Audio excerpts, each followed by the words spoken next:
Hi guys! Welcome back to my channel. I'm your Mars Pauline, and for today, I will talk about private versus public school. So, hindi ko alam kung makakancel ako pero try natin tong video na to. So, if you're ready for that kind of vlog, keep on watching.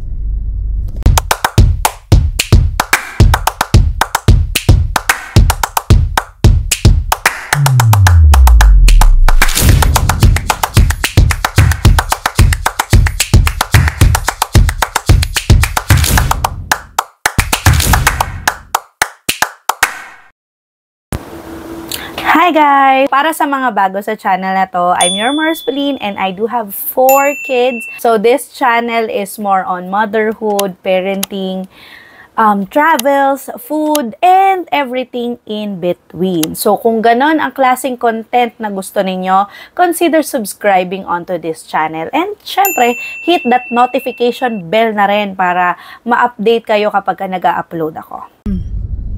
Hi guys! So sabi ko nga sa intro, I will be talking about public school and private school. Ano nga ba yung key differences niya? What do I recommend? Yun yung pag-uusapan natin today. Pero background lang, nasa kotse ako and I am waiting outside Moy Moy School. So meron kasi silang career day to day and yeah, syempre kailangan ng presence ng parents. So wala kasi nung naging nanay ako, kahit nung kay Maymay pa, like I was, ilang taon pa lang ako noon, nung una ako nagpa-aral, I was like 20 years old siguro, or 21. Pinangako ko na sa sarili ko na talagang hands-on ako. Like, every activity, nandun ako.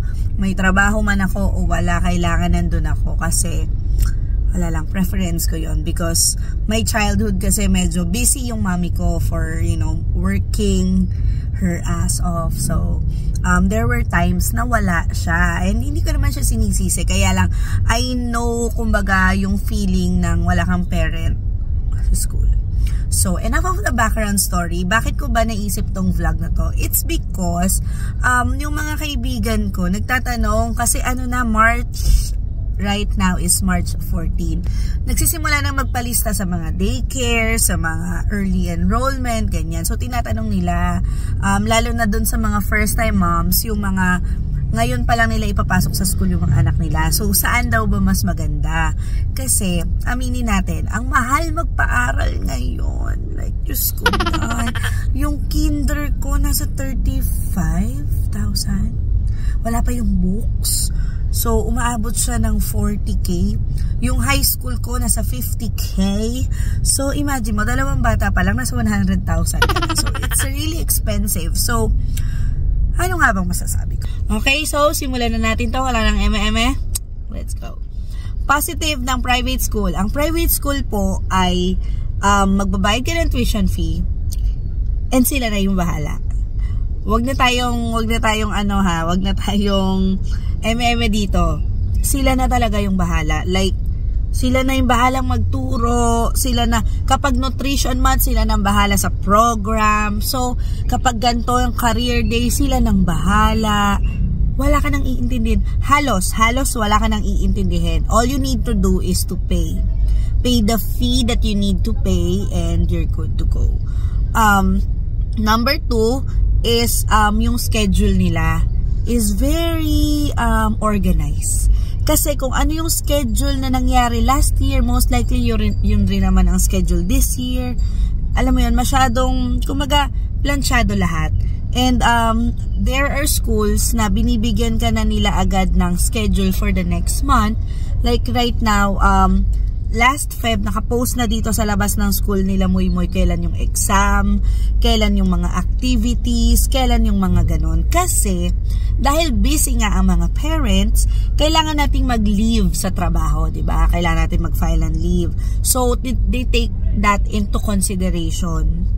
Kaya, pinopost na nila yung schedule a month before. Ewan ko sa private school nyo ha, pero sa mga private school na napasukan namin, medyo marami na. Mind you, medyo marami na. At iba't iba sila. Yun ang napansin ko. Okay talaga yung schedule. Ikatlo is, syempre merong pride yung bata. Merong pride yung mga anak natin na, sa private school ako nag-aaral. So, ayoko sanang i-touch to, pero reality yun eh. Reality na as they grow, merong mga chances na napagkakatuwaan kapag galing ka sa public school, and meron namang chances na automatic kahit hindi ka matalino, pag galing ka dito sa specific na school na to, feeling nila matalino ka. So yun yung mga naiisip ko na positive talaga. Na ano pa bang positive? Wala, yun lang. To summarize, wala ka masyadong poproblemahin. Pera lang yung problemahin. Pera lang yung problemahin mo. And yun, dagdag ko na rin, number 4, kung meron kang reklamo sa mga teachers, sa mga staff, for example lang naman, may nagawa na hindi maganda sa anak mo, there is always a proper venue to talk about it. Like, syempre hindi naman agad sa principal, ano mo muna, yung homeroom teacher muna. Huwag ka naman sumugod agad-agad sa principal kasi baka naman, diba? Depende sa gravity. Pero, meron laging homeroom teacher to sort things out. Hindi yung mga parents, hindi sila basta-basta nakikigulo, or alam mo yon, yung kumbaga, kumwari napaaway yung anak mo sa isang bata, yung munang anak niyo yung mga paghaharapin, hindi yung naka-announce sa Alright. So, that's it. Ano pa ba? Number 5 is, kapag Catholic school, like kami, Catholic school, ay talaga naman, yung anak ko minsan, siya pa yung nagyayaya magsimba sa akin pag First Friday and all. Meron talagang special na tutok sa mga certain subjects. Yon yung mga idamay ko na rin dito sa number 5, yung values, na kapag for example ang gusto mo ay kung Catholic kayo ay pasok mo sa Catholic school, iba talaga yung values ng bata. Yan. Doon ko na lang kasi baka cancel na talaga ako. Baka makancel ako sa pinagsasasabi ko. So, yon yung for my positive ng private school. Next, ano naman ang negative ng private school? Ang negative po ng private school, this is general na yung experience ko, hindi lang sa school na to, pero sa lahat ng private school na napasukan ng mga anak ko. Number 1 is talagang magastos. Konting kibot, may donation, konting kibot, ganito, ganyan. So, laging kailangan mo talaga ng budget. Kailangan yung pag-isipan kung saan yung kukuhanin yung budget ng pagpapaaral sa anak ninyo. That's number 1. Number 2 is there are schools. Hindi ko na lang pangalanan kasi bad yun. Pero there are schools na kapag ka ang mga kaklase ng mga anak mo ay mga apo ni mayor or hindi dito sa Giginto. Pamangkin ni Gov, mga ganyan. Iba. Kasi kahit napasawa yung bata, hindi nila nasisermonan. Kasi nga, ganun. Hindi ko nahahabaan. Alam nyo naman, nagets nyo naman, diba? So, money talks. There are, yun na lang. Money talks. So, that is the reason why as well, hindi nabully yung anak ko ng diretso. Si Mayma, hindi siya nabully na yon. Pero, alam mo yun, nakikita mo sa environment, and I don't want my kids to have that kind of environment where money talks, na pag mayaman ka, bawal kang kagalitan ng teacher, na so yun yung number 2. So, check nyo yun pag nag-private school kayo. Number 3 ay books. Karamihan ng school, books are required pero hindi naman nila nasasagutan, and hindi pwedeng ipasa sa second generation kasi karamihan ng school pinipilas nila yung, hindi karamihan, merong mga school na pinupunit nila yung first page of the book at yun yung ipapasa mo. Like, kapag hindi mo ginawa yun, una, kawawa yung anak mo, ikalawa, wala siyang additional points, ganyan. Ginagawa nilang requirement yung books. Hindi naman dapat gawing requirements yung book kasi paano kunwari, alam mo yun, katulad namin, 4 yung anak ko, yung libro ni Moy pwede ko namang ipasa kay 3rd or 4th, diba? So, but besides that, wala naman ako naiisip. It's more on money and, But so far, I'm really happy with this current school kasi na-catch niya lahat yung gusto namin for a private school. So, yeah, that's it. Let's go naman sa positive ng public school. Public school. Number 1 na gusto ko sa public school, libre. Real talk, libre. Like si Maymay, nag-science high siya. Na-shock ako kasi literal na pag, 'di ba, ang tawag ng mga matatanda, magpalista ka na sa eskwela. Literal nagpalista ako and then that's it. I did not pay for anything. Wala, zero. Wala kang babayaran kahit na ano. Wala kang babayarang tuition fee and wala kang babayarang books. So wala. They always take into consideration na mayroong mga tao or mayroong mga estudyante na hindi talaga nila maa-afford. Kahit nasabihin mong 50 pesos lang yan, may mga tao na mabigat ilabas yung 50 pesos. So, they always take that for consideration. So, talagang makakatipid ka. That's number 1. Number 2, ma-expose yung anak mo sa iba't ibang klaseng tao. Kasi, ang experience ko sa public school, hindi naman po sinabing public school, mahihirap lang yung mga nandun. Magugulat ka na anak ng mga politiko kaklase ni May. Si Moy yung mga, alam mo yun, basta yun. Hindi porket public school, tanggalin natin sa mentalidad na pag public school mahirap. No. It's for everyone. So, mayaman, mahirap, alam mo yun, maitim, maputi, ganyan, mabait, masama, char. So, yun, lahat nandun.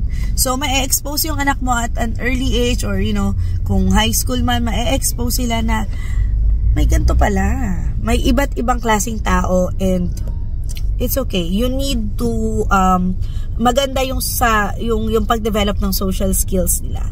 And yeah, that's number 2. Number 3 that I like is personal yung lalo pagka daycare, pagka mga bata pa. Personal yung relasyon mo dun sa teacher.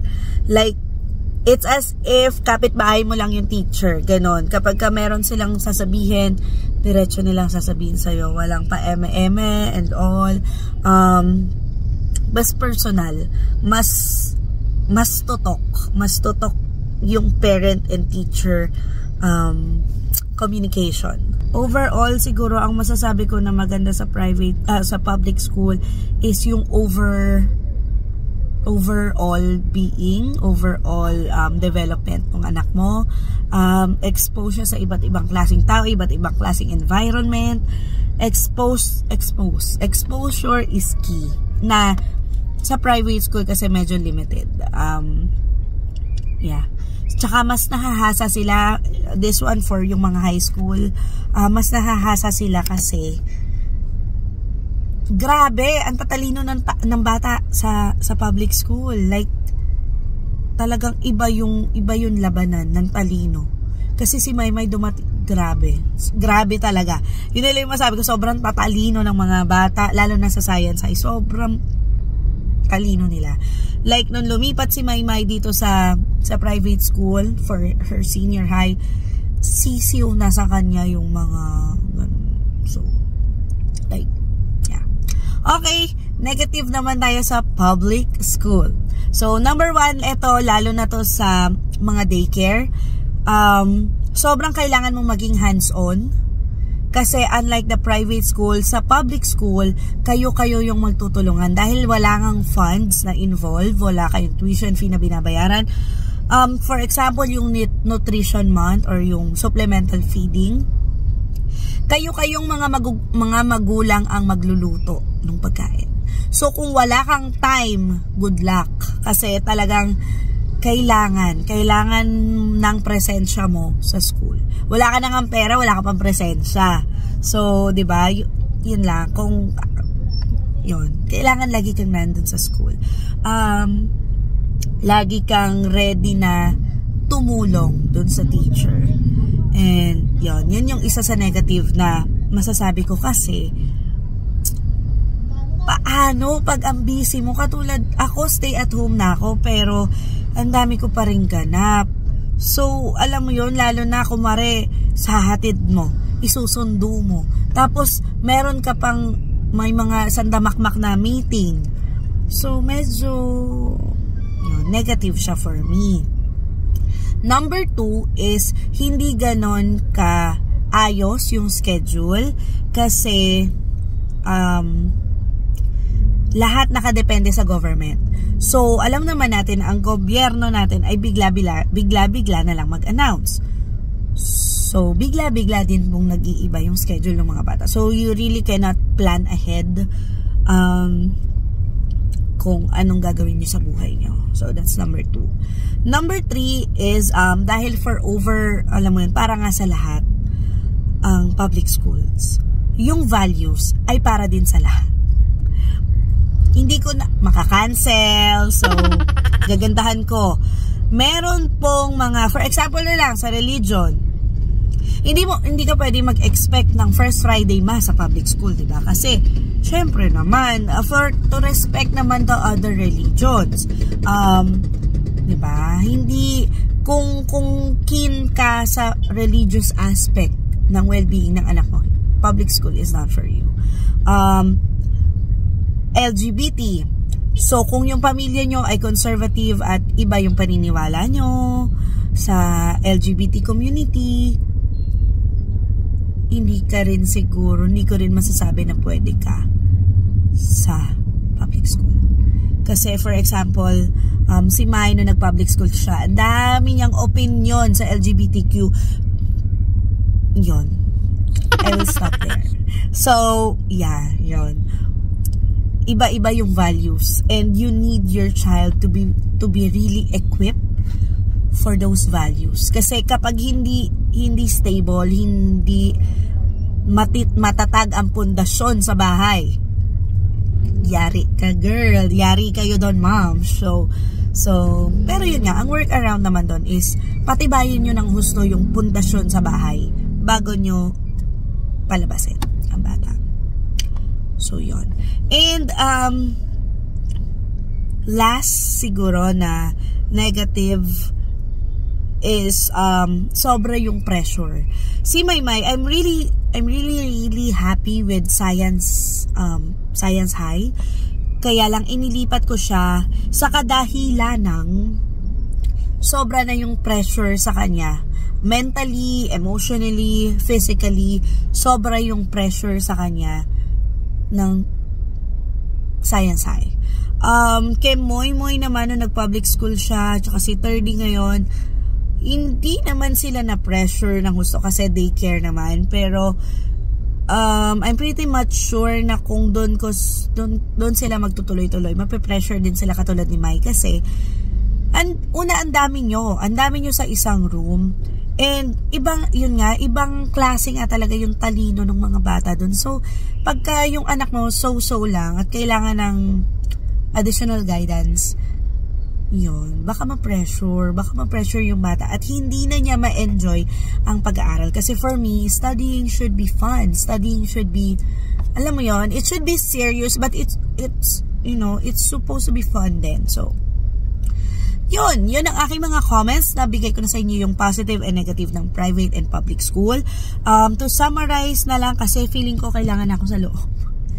To summarize na lang is, kung ikaw ay busy mom, may budget naman kayo, sa tingin mo yung anak mo ay hindi pa ganon ka tatag ang pundasyon sa bahay, or kung yung anak mo ay madaling mauto, katulad ni Moy. Hindi, yung hindi naman weak personality, pero yeah, sabihin na nating mabait sila, masyado silang mabait na kung ano yung sabihin sa kanila, gagawin nila. Madali silang mabully, madali silang, gets nyo? Alam nyo yun pag magulang kayo kapag yung anak mo utuin sa private school kayo. Kasi, bakit ko sinasabi yun? Kasi, una, kapag private school kayo, hindi kailangan na lagi kang nandyan. May mga okasyon na talagang dapat nandun ka, like, 'di ba? Recognition day, mga career day like this, may mga program, kailangan nandyan ka.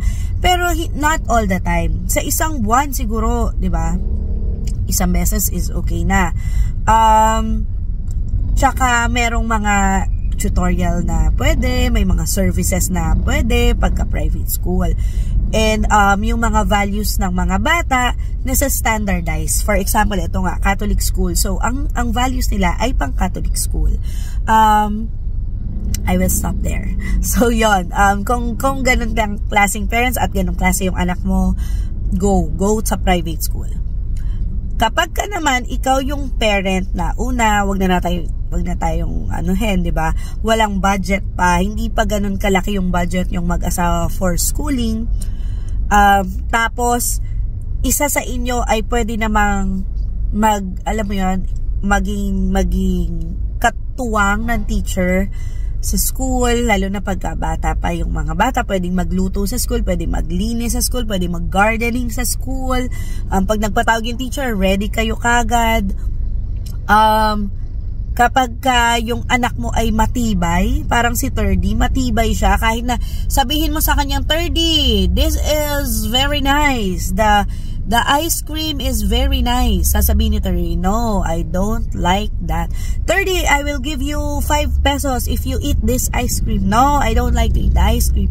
Kapag ganun yung anak mo, pwede siya sa matibay nga eh. So, pwede mo siyang pawalan sa public school. Yun lang. Basically, yun lang sa akin yung mga deciding factors. But, either way, both of them have positive and negative connotation. So, kung ano yung bagay sa'yo at sa anak mo, sa pamilya nyo, yun yung piliin nyo. And do not underestimate the power of mother's instinct. Kasi, at the end of the day, ang daming pagkakataon na ang nag-save sa pamilya namin is yung mother's instinct ko, na pupunta ako biglang sa school and then may makikita akong ganito, ganyan, may maririnig akong ganun, ganyan. So, okay. Ganun. So, ayun lang. That's it for this vlog. I do hope nakatulong para sa mga magde-decide kung saan nila i-enroll yung anak nila. Kasi, isa sa pinakamahirap na gawain ng pagiging magulang talaga ay yung paghanap ng school. Sa totoo lang din, si Maymay, ang unang anak ko, ang dami niyang school kasi nahirapan akong maghanap ng perfect school for her. So, iba-iba ang bata. So, iba-iba yung needs nila, iba-iba yung dapat para sa kanila. So, you know your child best. So, you know the best school for them. So, that's it for this vlog. Thank you for watching. Please don't forget to like, share, comment, and subscribe down below. And hit that notification bell na rin para ma-notify kayo kapag mag-upload ako. So, that's it.